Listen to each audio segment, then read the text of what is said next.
നാട്യാരംഭേ വാരി വാഹേ ചെയ്യും. അതുപോലെ ചെയ്യും. ഇപ്പൊ ഒരാള് ഫേസിൽ അങ്ങനെ കാണിച്ചപ്പോ ആര്യലക്ഷ്മിയുടെ മുഖത്ത് ഭാവം വന്നില്ലേ അറിയാണ്ട്. ഇതന്നെയാണ് നമ്മൾ ഡാൻസ് ചെയ്യുമ്പോഴും എങ്ങനെയാണ് എക്സ്പ്രഷൻ വേറെ അഭിനയം എങ്ങനെയാണ് വേറൊരാളിലേക്ക് എത്തുക. നമ്മുടെ അഭിനയം, അതായത് നമ്മുടെ മുഖത്തെ എക്സ്പ്രഷൻ വഴിയാണ് മറ്റൊരാളിലേക്ക് അഭിനയം എത്തുക. നമ്മൾ സ്റ്റേജിൽ കറക്റ്റായിട്ട് ചിരിക്കുമ്പോൾ അത് കാരണം ഓഡിയൻസിനും ചിരി വരുന്നു. നമ്മൾ സങ്കടം കാണിക്കുമ്പോൾ ഓഡിയൻസിനും സങ്കടം വരും. നമ്മളുടെ ഫേസിലെ എക്സ്പ്രഷൻ മറ്റൊരാളിലേക്ക് പകർന്ന് അയാളിലേക്ക് അത് ആ ഭാവം രസവും എല്ലാം എത്തുമ്പോഴാണ് എന്ത് പറയുക, കറക്റ്റ് അഭിനയം സക്സസ് ആയി എന്ന് പറയുക. നമ്മൾ ചിരിക്കുമ്പോൾ അവർക്കും ചിരിച്ചാലാണ് നമ്മുടെ ആ ഒരു അഭിനയത്തിൻ്റെ ആ ഭാഗം സക്സസ് ആവുക. നമ്മൾ ചിരിക്കുമ്പോഴും കരയുമ്പോഴും വേദിയിലിരിക്കുന്നവർക്ക് ഒരു മാറ്റം ഇല്ലെങ്കിൽ നമ്മൾ ചെയ്തത് അവരിലേക്ക് എത്തിയിട്ടില്ല എന്ന് വേണം പറയാം. അപ്പം അതങ്ങനെ ചെയ്യും. പറയും നാട്യാരംഭേ കറക്റ്റ് നാട്യാരംഭം പിടിക്കുമ്പോൾ എങ്ങനെയാണ് നമ്മുടെ ഫേസ് ചിരിച്ച് കണ്ണുമുഖത്തെ നേരെ സമദൃഷ്ടിയിലായിരിക്കും. ഏതാ മുദ്ര പറയുന്ന ഐശ്വര്യ? പതാക വിനിയോഗം. പതാക ചെയ്യും. ത്രിപതാകയല്ല, പതാക. നാട്യാരംഭേ വാരി വാഹേ. ഈ ഇതേ മുഖത്തിന് ഭാവം ചെയ്യൂ. വാരി വാഹേ ചെയ്യൂ. വാരി വാഹേ ചെയ്യൂ. അതുപോലെ നിങ്ങൾ മുഖത്തത് കൊണ്ടുവരണം. അപ്പോഴാണ് അഭിനയമാണത്. ഒരാള് വാരി വാഹേന്ന് ചിരിച്ച് കാണിക്കും, നിങ്ങളും ബലം പിടിച്ചുകൊണ്ട് വാരി വാഹേന്ന് കാണിച്ചിട്ട് കാര്യമില്ലല്ലോ. ചെയ്യും. വാരി വാഹേ ചെയ്യും. ചെയ്യും. വാരി വാഹേ. വനേ. വനേന്ന് വെച്ചാൽ വനം. വനത്തിന് എന്താണ്? വനം സൗന്ദര്യം കൊണ്ട് ഒപ്പം എന്താണ്? കുറച്ച് ഭീകരത, ഒരു നിശബ്ദത ഉണ്ടാവും. ചെറിയ ചെറിയ കിളികളുടെ പ്രശ്നമെങ്കിലും രാത്രിയാകുമ്പോൾ പകല് കാണേക്കാട് രാത്രിയാകുമ്പോൾ നമുക്ക് പേടിയും കൂടിയോ അല്ലേ? അപ്പൊ അതിൽ ആ ഫേസിൽ അത് വരണം. വാരി വനേ വനേ വസ്തു നിഷേധനേ. വസ്തുക്കളെ നിഷേധിക്കാം. ഇല്ല എന്ന് പറയും. അപ്പൊ മുഖത്ത് തന്നെ വരണം. ഇല്ല. നമ്മളിങ്ങനെ ഒരാൾ സാധനം തന്നെ കിട്ടോ നമ്മളെന്താ അല്ലല്ലോ. നമ്മളുടെ മുഖത്ത് കറക്റ്റ് വരണം. നമ്മളൊരാൾ സാധനം ചോദിക്കുമ്പോൾ തരുമോ എന്നിട്ടോ അല്ല. അപ്പൊ അയാൾക്ക് മനസ്സിലായി നമുക്ക് ഇല്ല, ഞാൻ തരില്ല അല്ലേ. ഈ തരില്ല എന്ന് പറയുന്നതും അത് ഇടുക്കല്ലേ എന്ന് പറയുന്നതും അതുപോലെ തന്നെ അത് ചെയ്യാൻ പാടില്ല എന്ന് പറയുന്നതൊക്കെ ഓരോരോ മുഖഭാവം. വസ്തുക്കളെ നിഷേധിക്കുക. പറയും വസ്തു നിഷേധനെ. വസ്തു നിഷേധനെ. അടുത്തത് കുജസ്ഥലേ. മാറിട. കുജസ്ഥലേ നിശായാംശ. നിശായാംശ എന്ന് വെച്ചാൽ എന്താ? രാത്രി. ഈ രാത്രിക്ക് എന്താ വേണ്ട മുഖത്ത്? ഭയം. ഇവിടുന്ന് നിശായാംശ പേര്. മറ്റേ നിശായാംശ നദ്യാം. നദികൾ. അമരമണ്ഡലേ. ആകാശം. ദേവമണ്ഡലം അല്ല. അതായത് നമ്മുടെ കൈക്കൊരു ലിമിറ്റ് ഉണ്ട്, കണ്ണിനൊരു ലിമിറ്റ് ഉണ്ട്. ഓക്കെ. നമ്മൾ കൈ കൊണ്ട് ഇത്രയും ചൂണ്ടിയാൽ അതിനൊക്കെ ഒരുപാട് ദൂരത്തേക്ക് എന്ത് ചെയ്യാൻ പറ്റും? കണ്ണുകൊണ്ട് കാണിക്കാൻ പറ്റും ദൂരം. കൈ കൊണ്ട് അളക്കുന്നതിനേക്കാളും ദൂരം. ഇപ്പൊ നമുക്ക് ഒരു കടപ്പുറത്ത് നമ്മളിപ്പോ ചെറിയ തന്നെ അടുത്തുള്ള ബീച്ച്, അങ്ങനെ അത്ര ദൂരം കാണിക്കാം. പക്ഷെ ആ കയ്യിൽ നോക്കുമ്പോൾ ഇവിടെ വരെ കാണുന്നുള്ളൂ. കണ്ണുകൊണ്ട് നമുക്ക് എത്രയോ ദൂരം നോക്കാം. ഇത് തന്നെ നമ്മളൊരു വസ്തുവിനെ, ആ വസ്തുവിന്റെ അളവിനെ നമ്മൾ കണ്ണുകൊണ്ട് കാണിക്കും. ഇപ്പൊ അമരമണ്ഡലെ കൈ ഇത്ര വണ്ടി കണ്ണുകൊണ്ട് നമുക്ക് എത്ര കാണിക്കാം? അത് ആ മുഖത്തെ ഭാവം കൂടി വരുമ്പോൾ അത്രയും വലിയൊരു ദേവമണ്ഡലം അല്ലെ ആകാശം.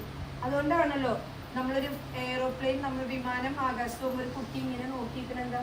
ആ പോണ അത്രയും ദൂരം നോക്കുമ്പോൾ അവന്റെ കണ്ണിന് കാണാറുണ്ടോ? ദൂരം ഇത്ര പൊക്കത്തിലാ പോണേന്നല്ലേ? അത് ഫേസ് വരണം. അതാണ് അമരമണ്ഡലെ ചെയ്യും. അമരമണ്ഡലെ നദ്യാം അമരമണ്ഡലം എന്ന് വെച്ചാൽ നദ്യാം നദി.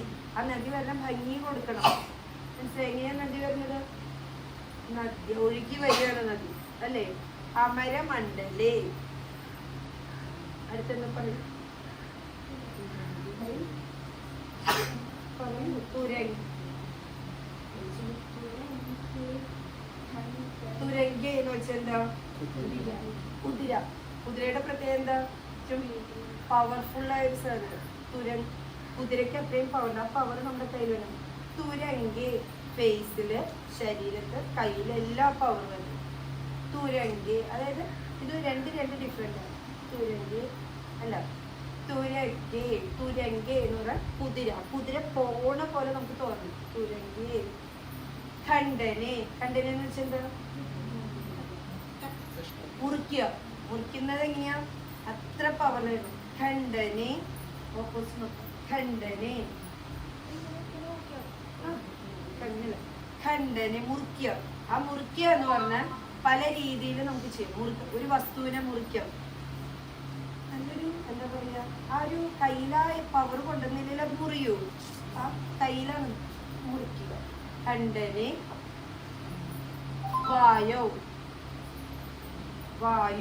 വായു ചെറിയ സ്ഥലത്തല്ല, ഒരുപാട് സ്ഥലത്ത് പരന്നത്. നമ്മളത് ഫുള്ള് കഴിക്കും. വായു. ശയനെ ശയിക്കുക, ഉറങ്ങുക. ഗമനോദ്യം. ഈ ഉറങ്ങാന്ന് പറഞ്ഞാല് ഉറങ്ങാന്നുള്ള പല സ്ഥലത്തും നമുക്ക് കാണിക്കും. ഇപ്പൊ ചില സ്ഥലത്ത് നമുക്ക് ഇപ്പൊ ഡാൻസില് മഹാവിഷ്ണുവിന്റെ ഒരു പോസ്റ്റ് നമുക്ക് ഈ സ്ഥലം കാണിക്കും. അദ്ദേഹം ആ ഇതുമ്മ കിടക്കുക. അത് അനന്തന്റെ വൈകുണ്ഠത്തിലെ അനന്തന്റെ മുകളിൽ ഇങ്ങനെ കിടക്കാം. അപ്പൊ നമ്മള് ശയിക്കുക എന്ന് പറയുമ്പോ ഒരു വിഷ്ണുവിനെ കാണിക്കുന്ന സമയത്ത് കാണിക്കാം അനന്തൻ. പിന്നെ നമുക്കൊരു എന്താ പറയാ, നമ്മൾ കിടക്കുകയാണ്, ഇനി മറ്റൊരാൾ ഉറങ്ങാണ്. ഈ സമയത്തൊക്കെ നമുക്ക് കാണിക്കുമ്പോൾ ആ ഒരു ഉറക്കത്തിന്റെ ഫീൽ, കിടക്കും, ശയിച്ച് കിടക്കണം. അത് അത്രയും കൊണ്ടുവരണം. ശയനെ. ഗമനോദ്യമേ. ഗമനോദ്യമേ എന്ന് വെച്ചാൽ എന്താ? പോവുക. ഒരാളോട് പോകുന്ന അല്ലെങ്കിൽ ആൾക്കാർ പോവാണ്. ഗമനോദ്യമേ. അപ്പൊ ഇത്രയും ഭംഗിയിലൊന്ന് പറയൂ. നാട്യാരംഭേ വാരിവാഹി. ഇപ്പൊ ഇത് പറയുമ്പോ ഇനി രണ്ടാമത് നിങ്ങൾ ചെയ്ത് നിങ്ങൾ മോക്ക് ഒരാള് വേറൊരാളെ ശ്രദ്ധിക്കേണ്ട, ആ വാക്കിനെ ഉൾക്കൊണ്ട് പറയും. നാട്യാരംഭേ. ഇത്രയും കുട്ടികളുടെ സൗണ്ട് എത്ര ആണോ? നമ്മൾക്ക് കോൺഫിഡൻസ് ഉണ്ടെങ്കിൽ നമ്മൾ ഓരോന്നിനും ആ സൗണ്ട് വരുമ്പോ ഇത്രയും സൗണ്ട് എത്ര അക്ഷരം പറയും.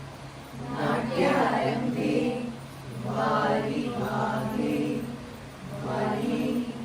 വസ്തുനിഷേധനേ ഉച്ചസ്ഥലേ നിശായാം ച നദ്യാം അമരമണ്ഡലേ. ഈ ബാക്കിലുള്ള ഒരു സൗണ്ട് കൂടെ കേൾക്കട്ടെ. നിങ്ങൾ ഉറക്കെ പറയൂ. നാട്യാരംഭേ വാരിവാഹി. ഒരാൾക്കും സൗണ്ട് പോലെ ഒരുമിച്ച് വരാൻ പറ്റില്ല. അതിനർത്ഥം കോൺഫിഡൻസ് നിങ്ങൾക്ക് അതിലായിട്ടില്ല. ആയിട്ടില്ല അത്രയും പേര് വെച്ച് വരട്ടെ. നാട്യാരംഭേ പറയൂ. നാട്യാരംഭേ വാരിവാഹി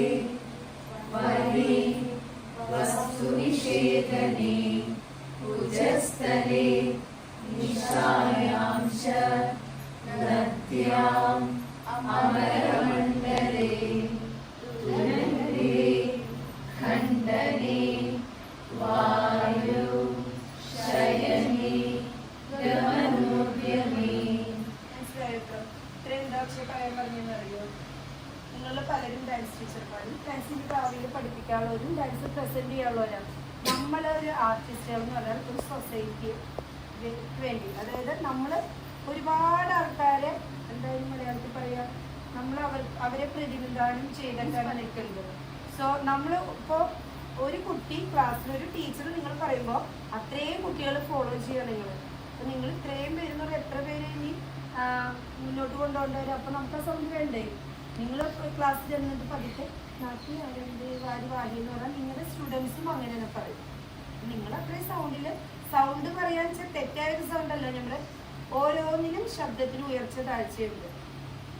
ഇപ്പോൾ സന്തോഷം നടക്കുന്ന ഒരു വീട്ടിൽ ഒച്ചയായിരിക്കില്ല വിഷമമുള്ള വീട്ടിൽ. ആ സ്ഥലം ഓരോ സ്ഥലത്തിനും ഉയർച്ച താഴ്ചകളും ശബ്ദ വ്യത്യാസങ്ങളും ഉണ്ട്. ഇതെല്ലാം നമ്മളുടെ ഒരു ഡാൻസറുടെ കയ്യിൽ ഉണ്ടാവുന്നു. നമ്മൾ സന്തോഷമുള്ള ഒരു ഭാഗം അഭിനയിക്കുന്ന പോലെയല്ല വിഷമമുള്ള ഭാഗം അഭിനയിക്കുന്നത്. സന്തോഷമുള്ളപ്പോൾ എന്താ ചെയ്യുക? നിങ്ങൾ 20 പേരിന് 20 പേരും അടിച്ചു പൊളിച്ച് ഒച്ചയായിരിക്കും. സങ്കടമുള്ള ഒരു സ്ഥലത്താണെങ്കിലും 20 പേരുണ്ടെന്ന് അറിയ പോലും ഇല്ല, എല്ലാവരും സൈലന്റ് ആയിരിക്കും. അപ്പോൾ 20 പേരല്ല, ആ സ്ഥലവും സന്ദർഭമാണ് നമ്മൾ കാണിക്കേണ്ട വ്യത്യാസം. മനസ്സിലായോ? നമസ്കാരം. First year